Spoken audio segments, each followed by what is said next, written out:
présent, toi-même, tu dois prendre la relève. Bien-aimé, je ne vous parle pas des choses seulement pour parler, je vous parle de ce que moi-même j'ai vécu. À la maison, il faut prendre la relève toi-même. Tu dois apprendre à prier pour ton enfant. Et lorsque tu pries, tu sens que rien ne se passe. Revois-toi.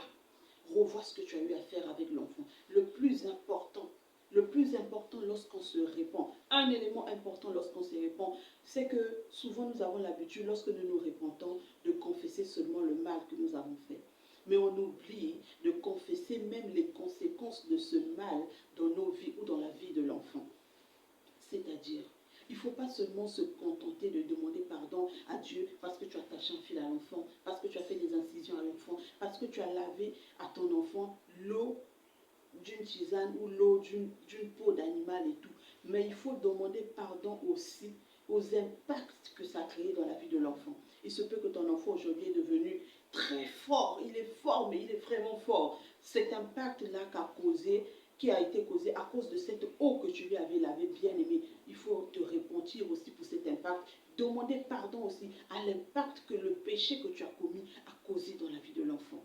Si aujourd'hui, par exemple, tu as eu une grossesse parce que tu allais le prendre, chercher la grossesse chez les marabouts. Et aujourd'hui, l'enfant naît avec une certaine déformation. Je ne dis pas que tous les enfants qui naissent avec des déformations viennent forcément des marabouts, non. Mais je dis que le moyen par lequel tu peux savoir que le problème de ton enfant est spirituel, c'est quand lorsque tu pries, tu as tout fait, tu es allé à l'hôpital, ça ne s'explique pas, rien ne change. En ce moment-là, c'est un signe pour toi de voir que l'enfant a une semence étrangère à celle de Dieu. L'enfant a un problème surnaturel. Et le surnaturel, c'est le domaine de Dieu. La Bible nous déclare que Jésus a reçu le nom au-dessus de tout. Jésus est au-dessus du problème de ton enfant. Il est au-dessus. Il te suffit de l'appeler. Il te suffit de l'invoquer. Il est un Dieu amour. Peu importe ce que tu as fait. Le diable veut nous faire comprendre que ce que tu as fait est tellement grand, est tellement grave que Dieu ne peut pas te pardonner. Il veut te garder dans cette culpabilité. À travers ça, tu continueras à toujours faire le mal. Bien-aimé, viens à Dieu. Le péché fait que tu ne sois pas exaucé. Réponds-toi. Invite Jésus dans ta vie, dans la vie de l'enfant. Et lorsqu'on se répand aussi, tu demandes pardon pour les conséquences de ce péché. Demande pardon aussi pour les conséquences que ce péché-là que tu as fait a apporté dans la vie de l'enfant. Ça fait que l'enfant, pendant des années, a subi des trucs, des traumatismes spirituels, a fait que depuis des années, l'enfant subit un manque d'évolution. Ça fait que depuis des années, l'enfant est perturbé spirituellement. L'enfant vit des choses, l'enfant est désobéissant, l'enfant subit des choses bien aimées. Demande pardon aussi pour ce que l'enfant est en train de vivre à cause du péché. C'est très important. On ne se contente pas que de se repentir, on se répand aussi pour les conséquences du péché que nous avons commis. Et après, on implore le sang de Jésus, que le sang de Jésus te lave, te purifie. Et après ça, invoque Papa Jésus, comme moi je l'appelle toujours. J'enseigne toujours à mes enfants de l'appeler Papa Jésus, parce qu'il est notre Père.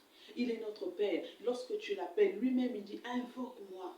Invoque-moi, mais tu ne peux pas l'invoquer dans l'état du péché. Le péché est l'un des éléments qui fait que Dieu ne nous exauce pas. Lorsque tu es dans le péché, tu es comme un aéroport qui est plein, qui empêche aux avions de pouvoir atterrir. Oui, il faut libérer l'aéroport. Il faut préparer à Dieu le terrain, parce qu'il n'attend que ça. Tu prépares le terrain, tu enlèves le péché. Quand tu dis que tu vas te repentir, tu enlèves aussi le fil que tu as mis à l'enfant. C'est vrai, les incisions sont là. Des fois, ce sont des incisions qui ne se font pas voir, mais qui laissent des marques dans le corps. Demande pardon pour ces marques que ça a laissé dans le corps de l'enfant bien-aimé. Demande pardon.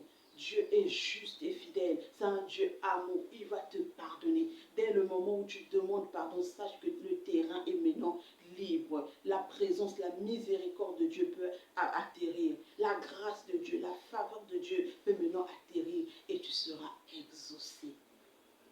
C'est l'un des éléments capitaux pour vivre l'exaucement. Tu ne peux pas toi-même marcher mal, aller tout le temps consulter des gens par-ci, par-là et venir prier Dieu en jeûnant. Rien ne se fera, bien-aimé. Rien ne se fera. Réponds-toi. Commence par là. Il faut toujours commencer par là. Se regarder soi-même. Regardez ce qu'on a eu à faire pendant qu'on était ensemble, pendant que l'enfant est né, jusqu'à aujourd'hui. Qu'est-ce que vit ton enfant? Qu'est-ce que tu as eu à faire? Où est-ce que tu l'as emmené? Si c'est seulement l'hôpital, Dieu merci. Si aussi tu as eu à faire des mélanges, parce qu'on ne mélange pas Dieu. Chez Dieu, on est soit chaud, on est soit froid.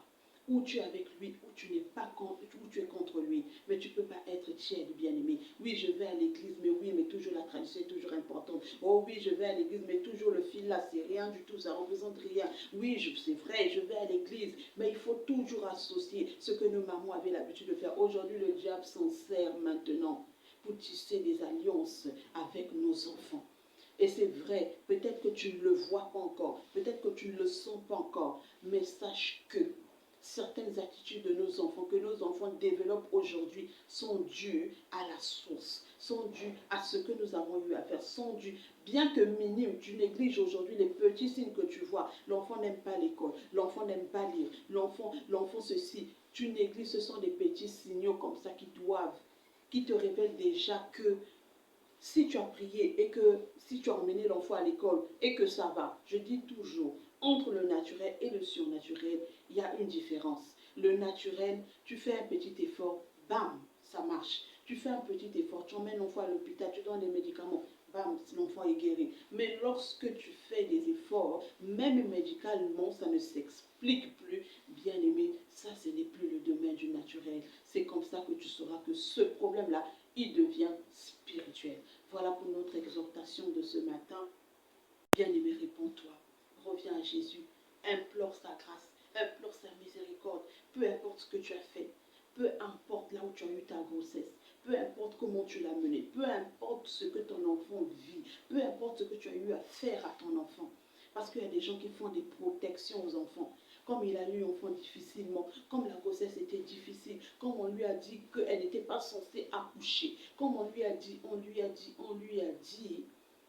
quand l'enfant naît, comme l'enfant subit dans leur famille certainement que les enfants ne durent pas, les enfants meurent, ou elle faisait que des morts-nés tout le temps. Et cette fois-ci, elle a dit non, je vais changer la donne, je vais protéger l'enfant. Bien aimé, c'est le sang de Jésus qui protège. Réponds-toi, reconnais ce que tu as fait, demande pardon à Dieu afin que tu sois exaucé. Dieu n'exauce pas, si tu es dans le péché. Mais si tu reviens à lui, tu confesses ton péché, tu confesses aussi les effets secondaires, les conséquences de ton péché, bien-aimé, tu verras la puissance du nom de Jésus. Le nom de Jésus n'agit que dans la vie des gens qui sont sanctifiés. Le nom de Jésus n'agit que dans la vie de ceux qui le craignent. Vous allez me dire, mais oui, mais ceux qui ne prient pas, comment ils font? Ceux qui ne prient pas vivent par la grâce de Dieu. Dieu est libre d'agir ou de ne pas agir. Mais toi, pour ta situation, pour la situation de ton enfant, si tu ne vis pas l'exaucement pendant que tu pries, bien-aimé, vérifie ta vie, check ta vie, vérifie la vie de l'enfant, vérifie le corps de l'enfant, vérifie, bien-aimé. Et si tu retrouves un péché, si tu trouves que tu as péché, réponds-toi afin que le nom de Jésus soit puissant dans ta vie. Nous allons passer maintenant à notre atelier de prière. Voilà comment, lorsque tu remarques qu'il y a un signe que tu as remarqué, la fois passée nous avons parlé de 2 signes qui étaient le mensonge, qui était que l'enfant ne te donnait plus la joie de pouvoir vivre parce que l'enfant faisait des choses, c'est-à-dire des choses qui te rendaient tellement triste, te donnaient tellement le dégoût d'une maman, d'être une mère que tu en étais dégoûté. Bien aimé, lorsque tu remarques que chez ton enfant, il y a quelque chose qui ne va pas, ça peut être chacun à sa situation, chaque vie, ou soit que tu vois que ton enfant devient drogué, ton enfant commence à présenter des signes de désobéissance, ton enfant est devenu rebelle, ton enfant est dyslexique, ton enfant ne parle pas, ton enfant n'écoute pas, ton enfant est désobéissant, ton enfant, tous ces signes-là, bien aimé, quand tu sens que tu parles, tu fais des efforts en tant que maman à éduquer, mais rien ne passe. Bien-aimé, après que tu te sois repenti, nous allons passer à notre atelier maintenant. Voilà pourquoi je vais m'agenouiller. On commence par se repentir. Nous allons élever la voix, nous allons nous repentir. Après que nous ayons repenti, nous allons implorer la présence du sang de Jésus, que le sang de Jésus te lave, que le sang de Jésus te purifie, purifie aussi l'enfant, que le sang de Jésus purifie même les conséquences que ce péché a apporté dans la vie de l'enfant. Tu vas demander pardon, le sang de Jésus va te laver. Après cela, tu vas demander à Dieu que Dieu vienne fermer. Tu vas toi-même d'abord fermer toutes les portes que tu as eu à ouvrir pendant que tu étais enceinte, pendant que l'enfant est né, et même jusqu'aujourd'hui. Si l'enfant a un fil au rein, tu vas fermer les portes en levant cela, en détachant cela.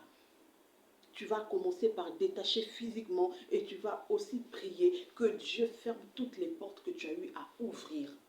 Après cela, nous allons dire ensuite à Dieu que Dieu déconnecte la semence du diable dans la vie de l'enfant. Que Dieu brise cette alliance, que ce que vous avez fait à l'enfant, incision ou quoi que ce soit, ou mauvaise marche, là où vous avez l'habitude. Il y a même des mamans qui emmènent leur enfant aller prier avec eux chez les tradithérapeutes. Tu vas demander à Dieu de pouvoir déconnecter cette alliance, cette mauvaise semence qui est dans la vie de l'enfant, qui fait que l'enfant présente ce signe-là, qui fait que l'enfant n'évolue pas, qui fait que l'enfant soit médiocre, qui fait que l'enfant ne parle pas, qui fait que l'enfant ne se lève pas. Tu vas demander à Dieu de déconnecter cette semence dans la vie de l'enfant. Et ensuite, comme cette chose, cette mauvaise semence-là, lorsque le diable insère, enfouit cette semence, il vient créer l'autel, il vient bâtir l'autel dans la vie de l'enfant. C'est quoi un autel? Je veux parler le plus simplement possible. L'autel, c'est comme une maison que le diable vient par la présence de ses mauvais esprits bâtir dans la vie de l'enfant. Et une maison, on ne la chasse pas. Une maison, on la renverse. C'est pour ça que tu vas appeler la situation de ton enfant par son nom. Si c'est un problème de dyslexie, ce sont des enfants qui présentent des troubles de langage, tu vas appeler autel de dyslexie. Je te renverse au nom de Jésus. Et lorsqu'on renverse l'autel du diable, on remplace automatiquement par l'autel de Dieu. Tu vas renverser l'autel de la dyslexie au nom de Jésus et tu vas bâtir automatiquement l'autel de Dieu. Tout en sachant que Dieu, lorsqu'il vient, il vient avec son kit complet. C'est-à-dire, même si tu bâtis seulement l'autel de... Rien que le fait de dire que je bâtis l'autel de Dieu, sache que même les autres petits problèmes que présentait l'enfant, comme là où Dieu vient, c'est le kit complet. Il va apporter la plénitude avec lui. Et la situation de l'enfant va être rétablie. Le problème de la prière, c'est le péché qu'il faut laisser. Et il faut persévérer dans la prière, bien-aimé. Il faut persévérer. Souvent, nous, les enfants de Dieu, nous disons toujours que chez Dieu, ça dure. Chez Dieu, ça vient lentement. Lorsque je vais faire des incisions et puis je vois, bien-aimé, sache que le diable traite un mauvais esprit par un mauvais esprit plus grand. C'est-à-dire que si tu vas, parce que ton enfant ne se lève pas, il prend un esprit plus grand que cet esprit qui fait que l'enfant ne se lève pas. Il le met. Et ça fait que quand tu repars à la maison, tu commences à voir un peu des signes que l'enfant commence à bouger le pied. Ou parfois même l'enfant peut se lever. Il va se lever, mais avec un esprit plus grand, mauvais que ce qu'il avait déjà. Et ça laisse une mauvaise semence qui va toujours impacter la vie de l'enfant plus tard. Parce que le diable ne donne rien pour rien. C'est pour ça, bien aimé, tu vas appeler le problème de ton enfant par son nom. Et tu vas renverser l'autel de ce problème-là, autel de maladie, autel de dyslexie, autel de médiocrité, autel de désobéissance. Je te renverse au nom de Jésus et je bâtis l'autel de Dieu à la place. Après tout cela, bien-aimé, tu vas implorer que le sang de Jésus scelle ta prière, que le sang de Jésus scelle tes paroles et qu'elles soient attachées à la vie de ton enfant. Au nom de Jésus, nous allons commencer à prier. Éternel Dieu des armées, nous te rendons grâce pour ces moments de prière. Je prie ce matin, Éternel, pour mon frère, pour ma soeur qui te regarde en ce moment. Je te demande pardon pour la vie de mon frère, pour la vie de son enfant. Oh Dieu de gloire, qui l'a emmené balader par-ci, par-là. Seigneur, nous t'implorons ce matin. Nous te demandons pardon.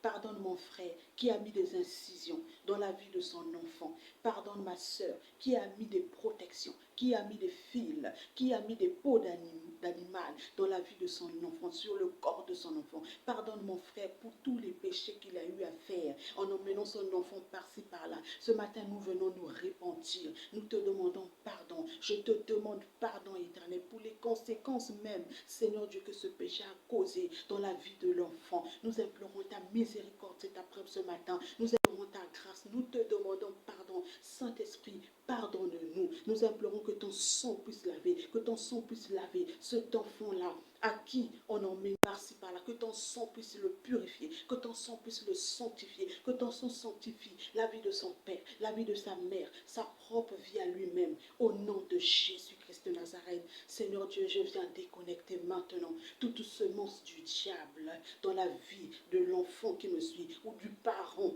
de l'enfant qui me suit maintenant, au nom de Jésus. Je déconnecte toute semence du diable dans la vie de chaque enfant qui me suit, dans la vie de chaque parent qui me suit maintenant. Je viens déconnecter la semence du diable dans la vie de l'enfant. Au nom de Jésus, je remplace la semence de Dieu. Au nom puissant de Jésus-Christ de Nazareth. Merci Seigneur. Merci parce que tu touches chaque parent qui me suit en ce moment à pouvoir pratiquer cette prière dans le nom de Jésus-Christ de Nazareth. Merci Seigneur. Père, je viens fermer ce matin toutes les portes que mon frère, ma soeur a ouvertes par sa marche, par son comportement. Je ferme toutes les portes que mon frère et ma soeur a ouvertes au nom de Jésus, qui a fait que son enfant se retrouve dans cette situation. Ce matin, je ferme toutes ces portes dans le nom de Jésus-Christ de Nazareth. Et j'implore, éternel, que ton sang puisse sceller ces portes au nom de Jésus. Merci, Seigneur Dieu de gloire, pour l'exaucement. Maintenant, vous allez vous lever. Si je me lève à cause de la caméra, je ne pourrai plus être cadré. Mais on ne renverse pas les autels en étant à genoux. On renverse les autels en se mettant debout.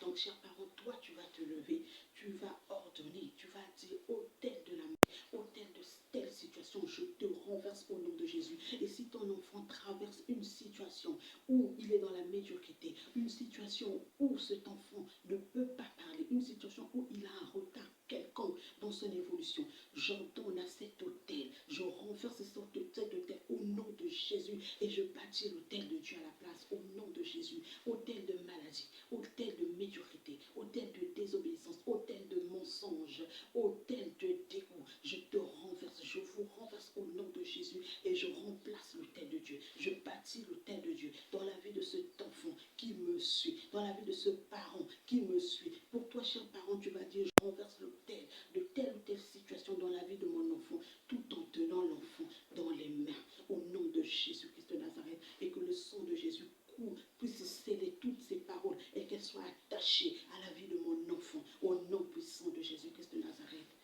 Amen. Tu fais cette prière, bien-aimé, tu finis, tu dis Amen, et tu auras la tête haute. Voilà, c'était tout pour aujourd'hui. À nous revoir mardi prochain pour notre culte de famille. C'est dans notre culte de famille que nous enseignons aux enfants à prier, que nous enseignons aux enfants à passer des moments, à grandir avec Dieu. Je vous dis à mardi prochain. Que Dieu bénisse toutes les familles du monde au nom de Jésus-Christ.